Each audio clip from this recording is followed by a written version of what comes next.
to check what week we're on. Okay. Hello, everyone. Today is Tuesday, February 25th. This is week 21.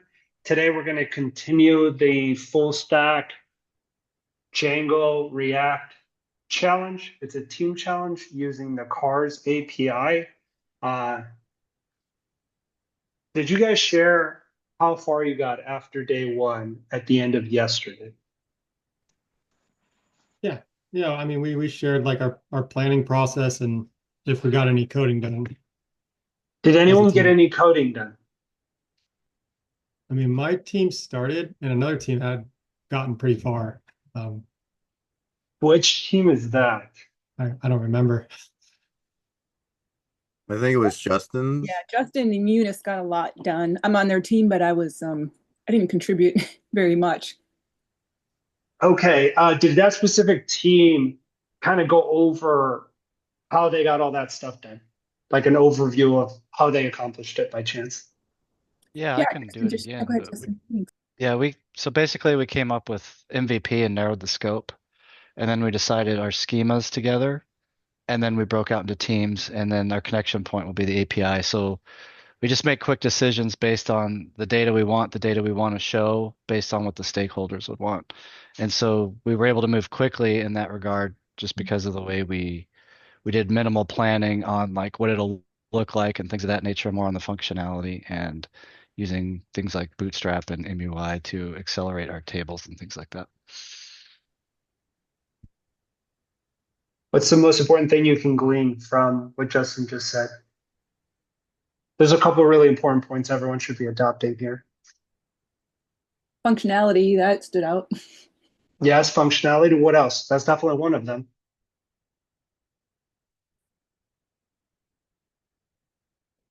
When I do projects, I like to know the data set and where the data is going to come from based on what the business needs are. I think once you establish that, the looks and everything just kind of naturally occur. Yes. Another important thing he said, hey, we meet at the API. You actually don't need an endpoint to mock the entire front end, do you? No. Everything can be lorem ipsum or test. This button works. Can return a string every time, right? Right. I agree. You, That's just get something in and make sure it works and then use jump data and then connect the real data. really great approach to this, right? So that was awesome. They didn't get caught up in the minutia of how is this going to look? Do we need to decide this? No, they broke everything up into, hey, you do this, we do this, we meet at the API, and then we'll figure out the rest later once our CRUD application works functionally. Make sense? Really, really great approach. Everyone should be adopting a version of that. Doesn't have to be exactly like that because team dynamics are kind of weird, and every team is a little uniquely different. But that concept of trimming it down to its most functional components and building that first should be what everyone strives for. That makes sense? So most of that's all backend stuff then. Like what you're saying, all those functional components, you're saying meet at the API is in the backend, correct? I think Yeah, but once we it's not. just, Go ahead, sorry, go ahead. Justin. I No, was go gonna ahead. say, I think as a group, as a whole group, before we split it out, we decided on our data tables and our schema. And then the backend team can build Django and get their schemas in place without any input from the front end. And so with that, they can push whatever data is needed to their API.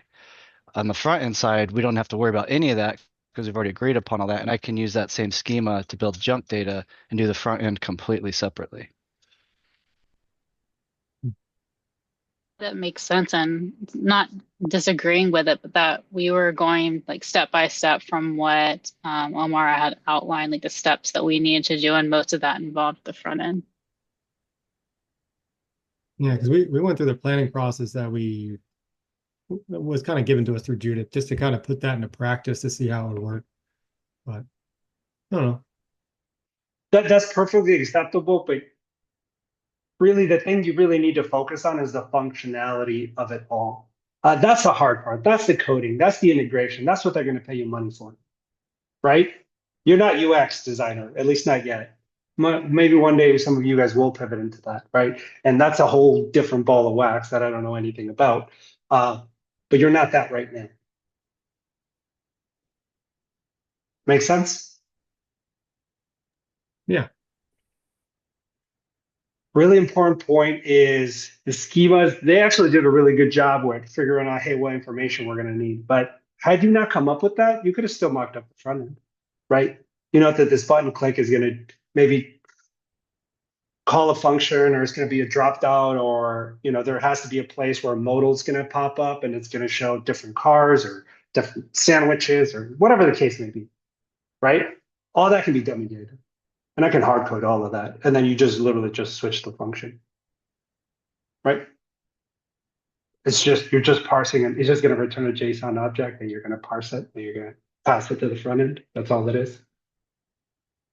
And in big applications, that's more or less all it is too. Concept's the same. It doesn't change.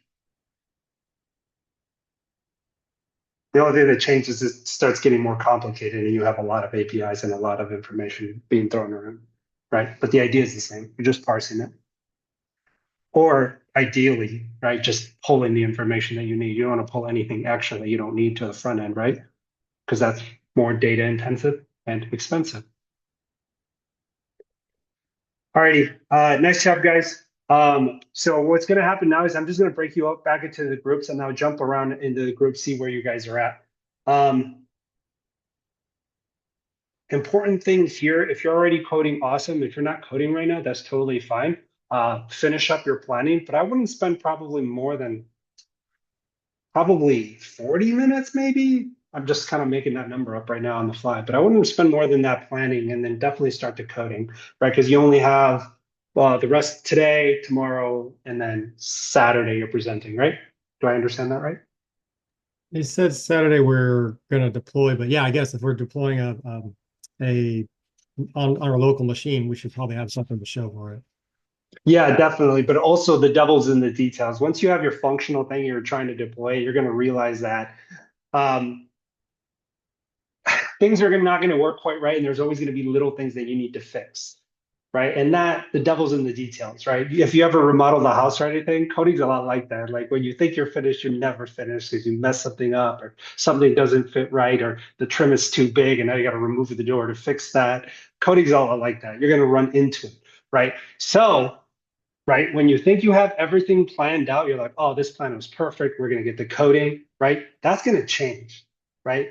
And this happens in real coding too. Kind of what you need, right, changes throughout the process of it being developed, right? So what you come up with at the beginning, right, very rarely, right, most of the big pieces are the same, right, but very seldomly does it not change quite a bit in terms of what is needed and its core functionality. Because as you're building it, requirements kind of change. And also the scope of it tends to grow a little bit, right? And then you're limited by a bunch of different external factors that you don't have control over, right? Whether it's the library that you're using, whether it's an API that your company no longer pays for, a whole plethora of things. You don't have enough compute on this specific component. They're not going to pay for more, so you're going to have to make do with it, right? So you're going to have to run a batch instead of a real-time call or something like that. Now that's really complicated, right? But don't get too focused on getting all the planning perfect right at the beginning because it's going to change. That's the main concept here. Make sense? All righty, let me open up the breakout rooms.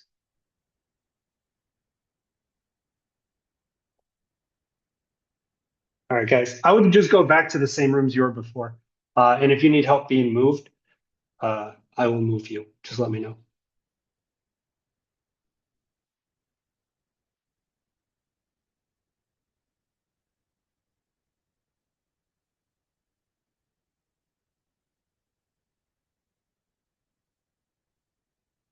That's what he But got. maybe Okay. copy and paste it and see if it works.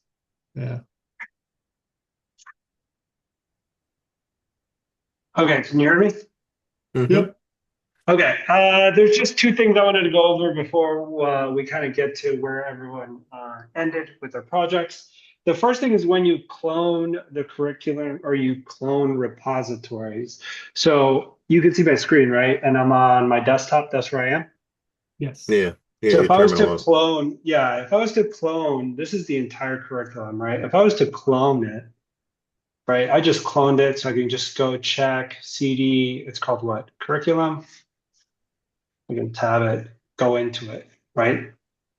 Sometimes I see people do this. I wouldn't recommend this, doing this. What did I just do? Opened up everything Why wouldn't I recommend something like this?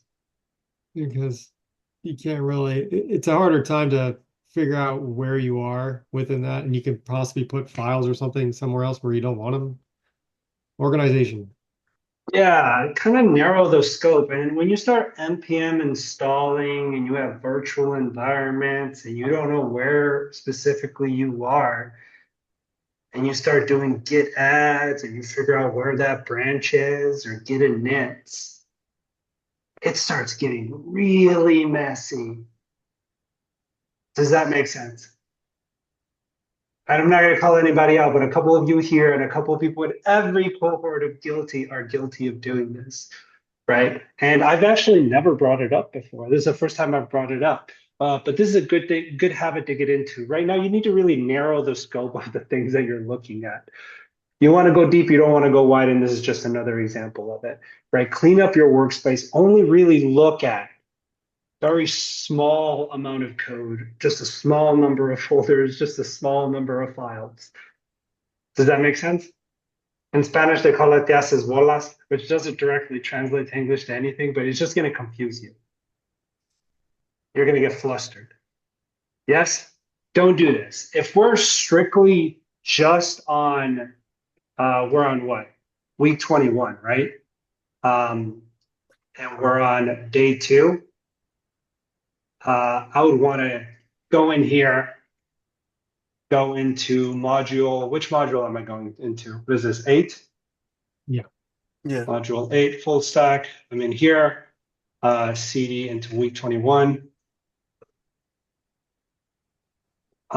CD into day 2, right? And if I'm going to do code, I'm going to do in here. I'm going to create my folder in here. Then I can back ticket. I can mkdir homework or project, whatever. CD into homework, right? Now I can start my React project. I know I'm in here. Make sense? Mm-hmm. And you can figure out how to shorten this path too if you want. You can. I'm not going to go into it, but you can shorten this definitely. There's options to do that. You just got to modify your bash file. But this is a lot more manageable, especially when you're trying to kind of navigate the code and kind of look through different files, right? So keep that in mind as well. So that's the first thing. And kind of to go hand in hand with that is your models. Is there an example in here? Some models in here. Django maybe. Let me see. I didn't have this loaded up. Sorry, guys. Oh, there's got to be something in here.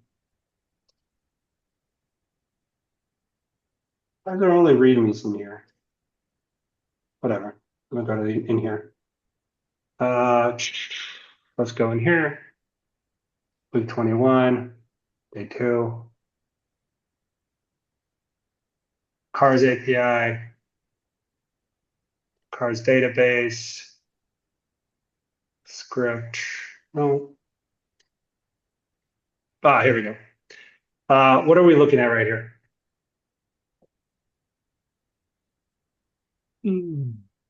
That's just SQL Yeah, but it's creating what?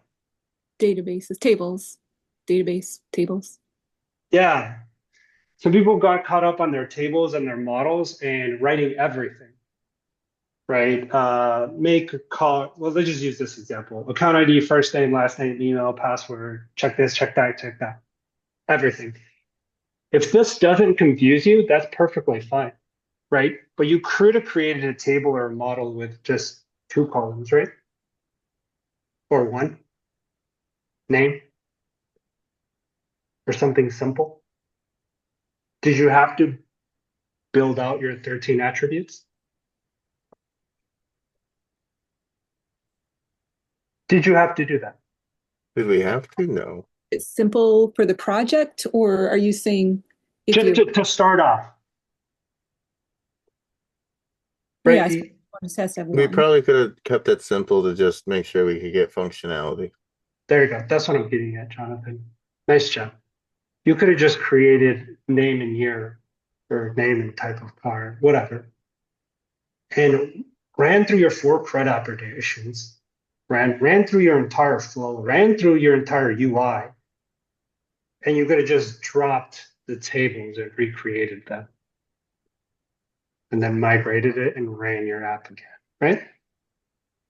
And adjusted everything else. Hmm. Just another way to do things. Sometimes I think when people copy and paste, they get kind of overwhelmed by everything that they copy and paste, right? And their varchars and everything. And it just starts to become a lot of files and a lot of code, and people just kind of get lost. And then it gets really hard to debug. But when your file only has 2 or 3 lines, but you have like 10 of them, that's okay. You can try to kind of work through those couple of lines because there isn't a lot of code there yet. Make sense? A lot of That's why, sense, yeah. yeah, that's why when you pass a function, it's only doing a console log, but my button click shows it on the terminal. Okay, that function works. All right, it's not doing what I want it to do, but I'll figure that out later. It's working right now. It's there's an action happening. And I just got to pass in the right function name and then figure out the code that goes into that function later. But my functionality is more or less there. Cool. On to the next thing. Okay. That's the other thing that I just want to bring up. Remember, you don't have to crush it straight off the bat, right? You can iterate your way to the final product, right? It can be just simple 2 elements at the beginning. It can be simple rendering strings at the beginning, right? That's it. Okay, cool. So I wanted to mention that. Then when you're building out the backend, what's the finished product of the backend? It's a single what?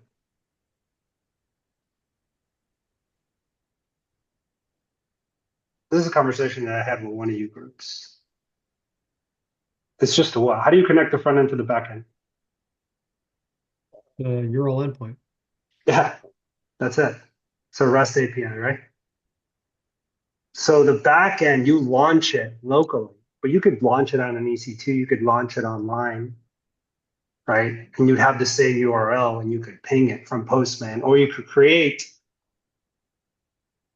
a front end and ping it. But remember, that's the end product of a backend. It's just an endpoint with all your functionality, right? That's all it is, right? Here's a really interesting thing that my brother asked me the other day, back when he was doing fantasy football. And he says, hey, dude, why are all the projections for the fantasy points always wrong? He said, you know what I do? I just take the average of the like 12 weeks that they've played, and that's more accurate. And he says, why are the projections are always way off and just taking the average? And I told him because they don't update the models of those projections. Why? Too expensive. You're playing a free ESPN or Yahoo fantasy league. Why would they do that?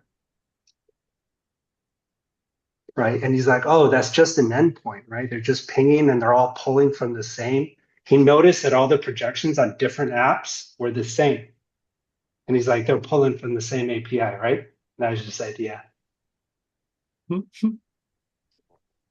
you don't understand anything about fantasy sports, that's okay.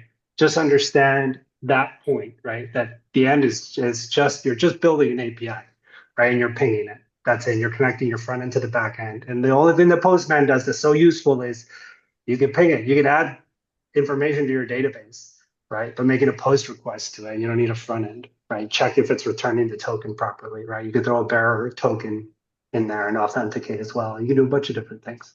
You can save all your API requests if you didn't know that on Postman. That way you don't have to keep typing in the same URL or the same query parameters, right? You can save them all as tabs and just open them. So there you go. Okay, those are the only things I wanted to cover before we got into the last part. Anybody want to share? Well, let's go through all three groups. Where'd you end up? First group, Jonathan's group. Well, you probably heard us over talking about it. We left off.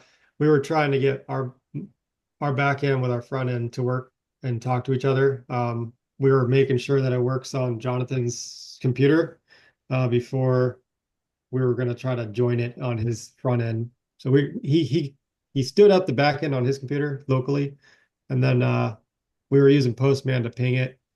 And I guess like what did we leave off? We couldn't retrieve the data. We were able to sign up. We were able to get a token, but for some reason we couldn't retrieve the database of information. Yeah, when we I would could put the online. token in, it would error. So we weren't sure what was happening there. That's where we left off. Your get didn't work, but everything Yeah. else worked. Yes. You could But delete stuff.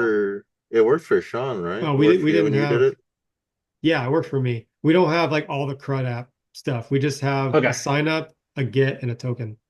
Okay. Just Perfect. to try to make it work. But yeah, the get on Jonathan's wasn't working for some reason.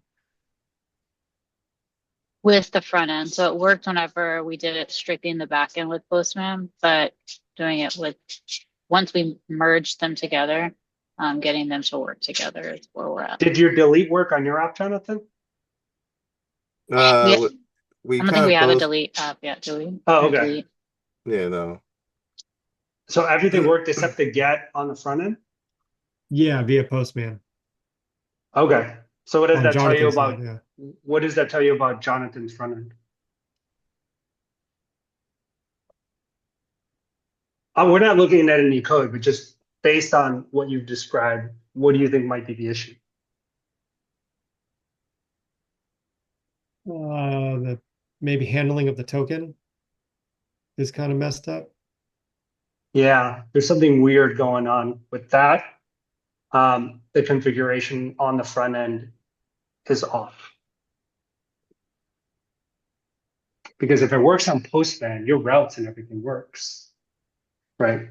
The only place it could be is in your front end. Good. Next group, Mike's group.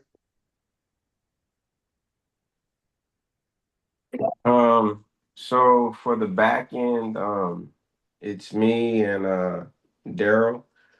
And so I was working on the GET requests for the users and the rentals, working on the endpoints for those, and so got that going. Um, and so validated the post requests for the users.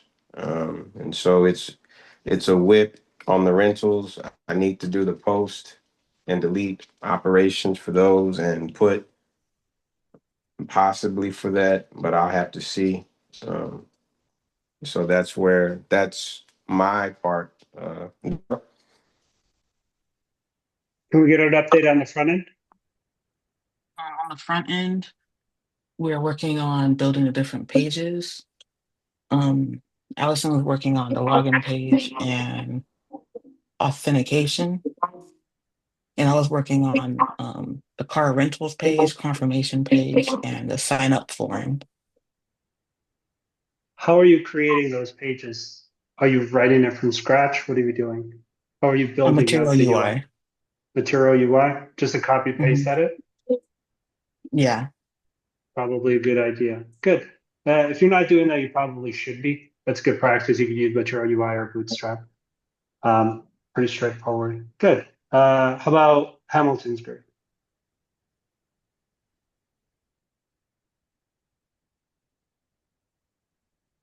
For my group, I did the back end, and we just did. We just finished up the CRUD, and we're planning to get together with the front end and then glue together tomorrow. Or not tomorrow, Thursday. All your routes for CRUD work on the back end? Not all of it. Like we're gonna do some more testing on Thursday. So we didn't have no time. Okay. Where are you guys on the front end? Whoever did that? Eunice or Cam or Megan? Justin pretty much wrote the code for that. And I think he's got it all working. I can't really say much more than that. Is Justin here? Let me look. It's not. No. Does anyone on that team know how he did it? He used MUI, I think, for most of it. Megan, right? Is that what he said? Megan's here. Oh, yeah, you're here. Alrighty. Good stuff. Remember a while ago, I told you that the coding's the easy part. What did I say the hard part was? Anybody know?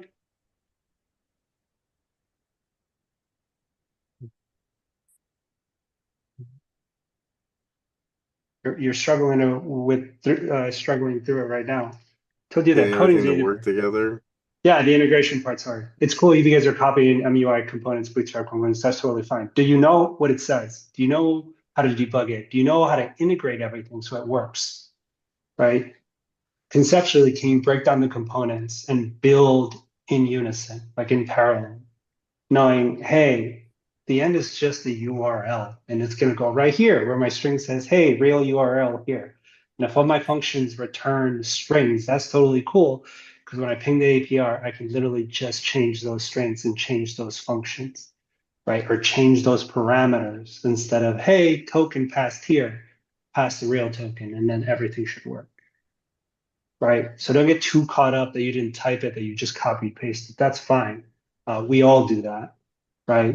And when we get to your real job, unless you work for a startup, you're not going to be building a lot of stuff from scratch, right? You're going to be pulling it from existing code bases, or you're going to be amending it or fixing it. There's going to be a lot of fixing involved. So the code's already written. You just got to, upgrade it or implement something slightly different, or got, some logging and then update the dependencies and then ship it.